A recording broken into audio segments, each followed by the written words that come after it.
ধর্ষণ চেষ্টা ঘটনায় যে অভিযুক্ত অপরাধী তাকে এখন পর্যন্ত গ্রেফতার করতে পারেনি। এই জায়গায় পুরোপুরি সরকারের ব্যর্থতা এবং রাষ্ট্রীয় আইন শৃঙ্খলা বাহিনীর ব্যর্থতা, গোয়েন্দা সংস্থার ব্যর্থতা। আমরা চাই অবিলম্বে অপরাধীকে গ্রেফতার করা হোক এবং তাকে শাস্তির আওতায় আনা হোক।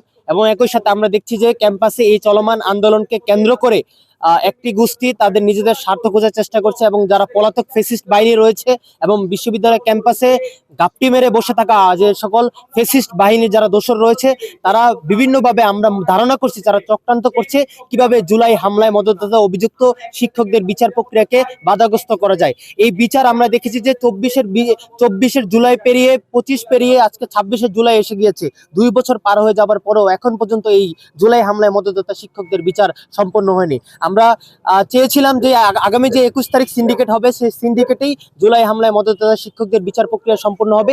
কিন্তু সেই জায়গায় একটা শঙ্কার জায়গা দেখিয়েছে বিশ্ববিদ্যালয় প্রশাসন, একটি ছুতা পেয়ে এবং তারা তালবানা দেখাচ্ছে যে বিচার প্রক্রিয়া তারা বিলম্বিত করার চেষ্টা করছে। আমরা এই ধরনের কোনোভাবে এই বিলম্বিত প্রক্রিয়া কোনোভাবে আমরা মেনে নিব না। আমরা চাই বিশ্ববিদ্যালয় প্রশাসন সকল ষড়যন্ত্র উপেক্ষা করে, সকল বাধা উপেক্ষা করে তারা এই জুলাই হামলায় মদতদাতা অভিযুক্ত শিক্ষকদের বিচার প্রক্রিয়া নিশ্চিত করবে।